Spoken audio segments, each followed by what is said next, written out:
Well, there's a saying that the journey of 1,000 miles begins with a single step. Yeah, that's right. But for some people, taking that first step can be very, very frightening. And here to help you push you beyond your fears and limits is Willard Barth. He is a motivational speaker and coach. Welcome here to the show. Thank you. Very, very honored to be here. Absolutely, absolutely. So, Willard, a lot of people are just scared, intimidated by change. Why do you think that is?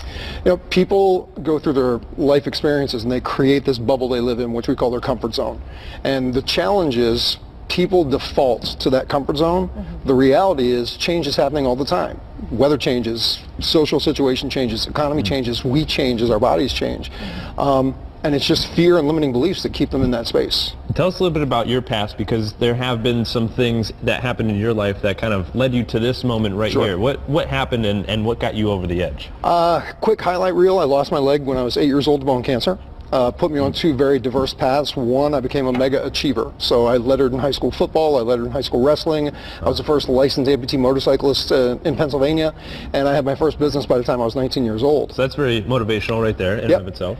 Downside was the psychology of things. I had terrible self-esteem. I thought that I was a bad person when I lost my legs, so I started drinking and using drugs at 13 years old. Did that heavily. So 19, I had my first business. 20, I was facing 5 years in jail, and I ended up doing a year between jails, halfway houses, and rehabs from 22 to 23. Wow. What did you learn in your experience in jail? It's actually funny. In jail was the first place that I was exposed to a personal development self-help book where I read Think and Grow Rich. And that started a domino effect on really starting to look at why I was doing what I did that wasn't the life that I planned on having when I was a child. Yeah. So that's sort of a tipping point for you. What kind of led you to say, hey, you know, after reading this book, I have to move forward with my life with a positive change and try to help other people? It was continuing to get in more trouble. I mean, what really initiated the change was the leverage of pain. I got out of Baltimore City Jail on August 8th of 1988. I had $40 in my pocket and nowhere to go. Well, no home to go to, so I had to hitchhike from Baltimore 250 miles to my family's place in Pennsylvania. And I did a lot of thinking on that journey of just, like I said, this was not the life that I expected to have for myself when I was a kid, and I had to take responsibility. I'm going, I'm in this position because of the choices I made.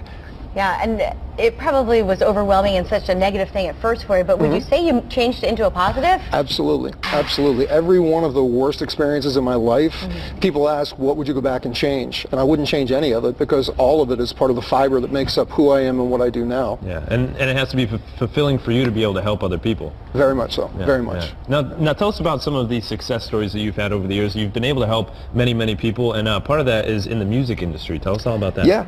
Well, I've been on my own journey of turning my life around for 26 years. So there's a lot of personal success stories. I've run several businesses, developed a couple of different software programs. Pre-turning my life around, I made my living as a musician.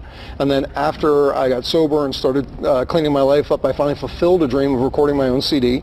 One of the tracks on that CD made it to 24 on the charts overseas. Wow. I ended up impressive. He's big overseas, huh? Thank you.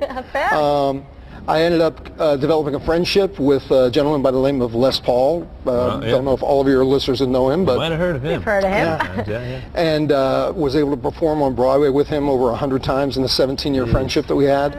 And then in 1998, I attended a Tony Robbins seminar, and because I'd been doing so much work on myself, people who were sitting around me were going, you know, help us understand these things.